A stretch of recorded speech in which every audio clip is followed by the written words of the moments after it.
Okay, hello student. In the last video we have studied about the Elgamal digital signature scheme, and we have solved one example also based on the Elgamal digital signature scheme.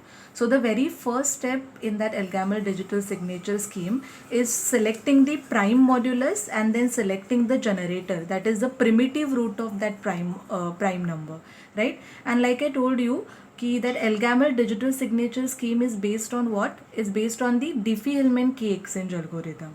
And Diffie-Hellman K-exchange algorithm is again based on the concept of your discrete logarithm and then primitive root. So what we need to understand, the concept of discrete logarithm and the primitive root again in detail. So to understand this discrete logarithm is nothing but what? That is, we need to define one numerical procedure which is easy in one direction, means calculation is easy in one direction, but when we go in the reverse direction that will become difficult, right? So for that only we are taking one prime modulus, right, and then the primitive root of that prime modulus. So for example, consider here the prime modulus is 17 and then the primitive root we have considered here 3. So this primitive root or this number generator has one important property. So what is that important property? That when this 3 raised to the different exponent, so your x is what you can say the different exponent, so that time, and when we are taking the modulus with that number, that is 17 that we have selected, so whatever the solution, that solution that we are getting over here, so that is going to uniformly distribute along that range. So that range is in between what? Between that 1 to 17, whatever the number, that prime modulus that you are selecting, right? But the reverse procedure, now calculating this will be easy, that this 3 raised to the different exponent, it will give you any integer between this 1 to 17. So here for example the answer is 12 now, but when giving this 12, then calculating the reverse one, calculating this exponent will become difficult. That is, given this 12, to find the exponent 3, what you need to do, you need to raise the exponent to the different values, and that time it is become difficult, that you have to provide the try and error method, and based on that you can calculate this. Now here the numbers are small, right, so that you can do it easily, right? This 3 you can raise to any number between this 1 to 17 and probably you will get this 12, right? But when this prime modulus number which is long as 100 digit, right, so that time calculating this exponent will become very difficult, and that is that is the beauty of this discrete logarithm, that is called as one-way function, that is easy in one direction but which is very difficult in the other direction. Other direction means when this your prime modulus will be of 100 digit, so that time it is become impractical to solve or to get this exponent or to guess this exponent number. So based on that only we have the next, that is primitive root concept. So primitive root already we have discussed over here. Just with the example we'll see that the n is given 7 and a is equal to 3. So when I can say this a is the primitive root of this 7, when this a is going to raise to the different exponent, so that different exponent का range क्या रहेगा? So that range is between 1 to n minus 1. So 1 to 6 only I'll take, and if I perform the modulus operation with the n given, then what that solution is going to give me? That solution is going to give me all the number between the range 1 to 6 in any order, right? If that is the case, then only you can say that this 3 is the primitive root of 7, or 3 is the generator, and then n is your primitive n is your prime modulus. But now here small numbers are there, so that's why you can solve it easily. But in exam, suppose this n is given 73, let's say, and this a is given 3. So what you will do, you have to then find out from 3 raised to 1 to 3 raised to 72, and mod operation, this all mod operation you need to find out, and then you have to see whether you are getting all the integers from 1 to 72. So that is not feasible, right, to find out the answer using this method. So we have one direct formula for calculating that. So how to calculate that? See here. So if an integer a has an order phi of n, so what is phi of n over here? That is your Euler's Torsion function. So the torsion function ka description link I will give it. I will give you in the video. So that has order phi of n and modulo n, and that a comma n is equal to 1. Then only you can see that a is the primitive root of n, right? And it will satisfy this formula, that is a raised to phi of n is congruent to 1 mod n. Congruent is nothing but what? That is a raised to phi of n is mod n is equal to 1 mod n. For example, only n ka value is given over here, that is n is equal to 6, and now you need to find out what is the primitive root of this 6. So how you will find out?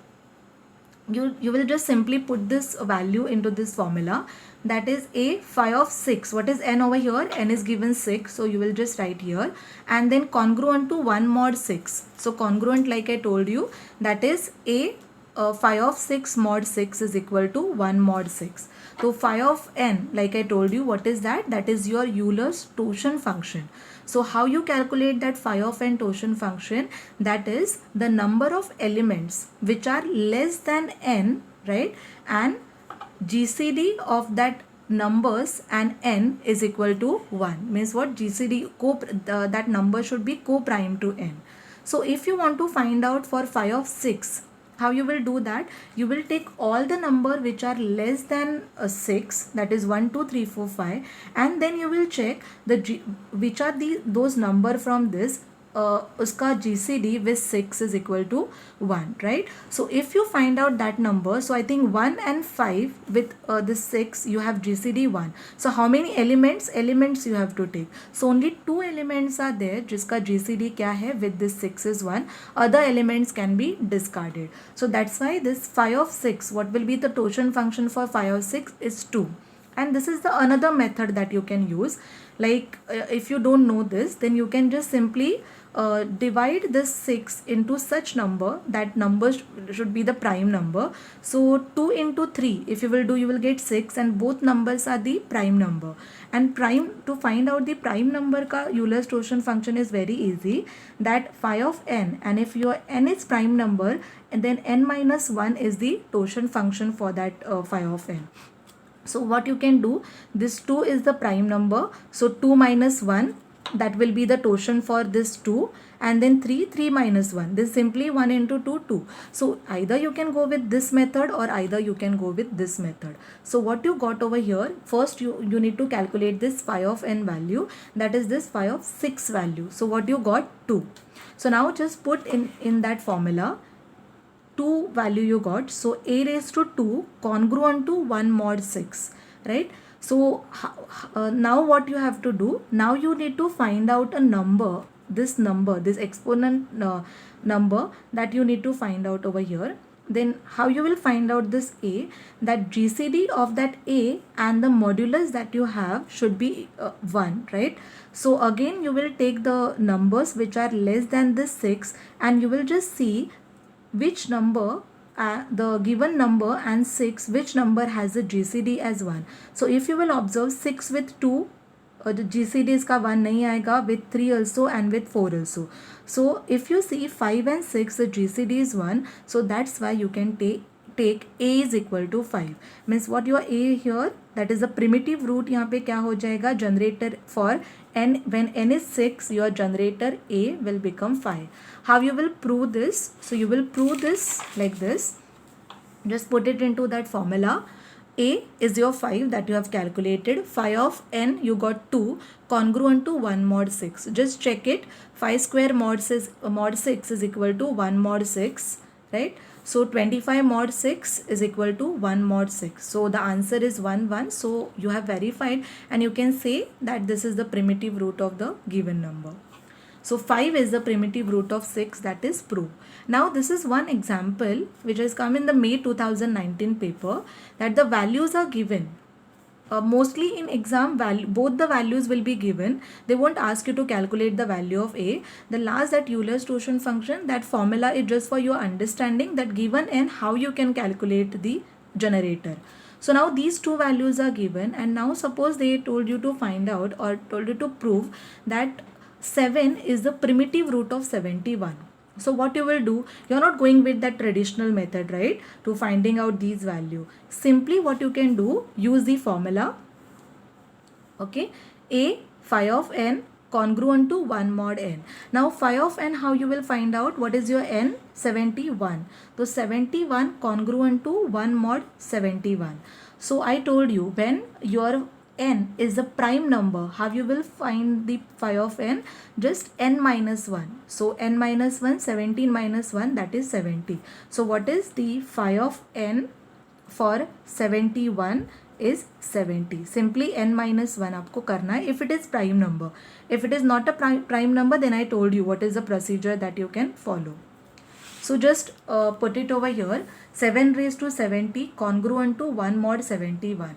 So now you just have to prove that 7 raised to 70 mod 71, if you will do, उसका answer 1 आना चाहिए. So how you will prove this? So this you will prove with the same method that we have studied in the last video also. That is finding out the modulus value of this large exponent that we have by dividing that into the smaller number. So how you will do that? 7 raised to 70 directly तो आपको कैसे पे नहीं आएगा. So you can start with 7 raised to 1, then 2, then 4, 8, 16, 32, 64.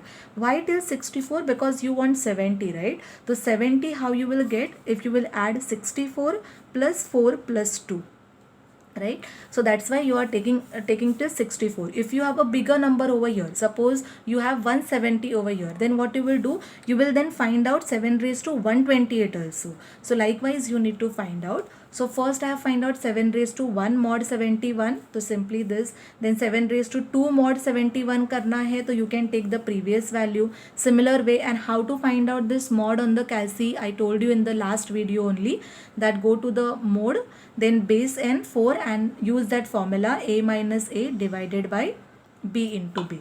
Then again find out 7 raised to 4. So 7 raised to 2 का value क्या है? 49. So 49 into 49, again you will get this value. Just check on the calci.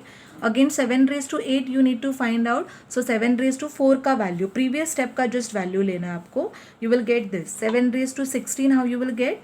This. 8 का value you need to take and you will find out this. 7 raised to 32, 19. You will take value and you will find out. Similar way 7 raised to 64 mod 71, how you will get? The last step ka value, that is 6. 7 raised to 32 and 7 raised to 32. So 6 into 6, then you got this. Now simply you need to find out this, right? 7 raised to 70 mod 71. So 7 raised to 70 is what? 64, 4 and 2. So if you will simply just multiply the value which you have got over here, right? And then you perform the mod 71, you will get this value. And अगर आपने इसका mod किया calci पे, just check करो, you will get the answer 1, which we wanted to prove here. Right? So this is, hence it is proved that 7 raised to 70 mod 71, answer is 1, is congruent to 1 mod n, that is 1 mod 71.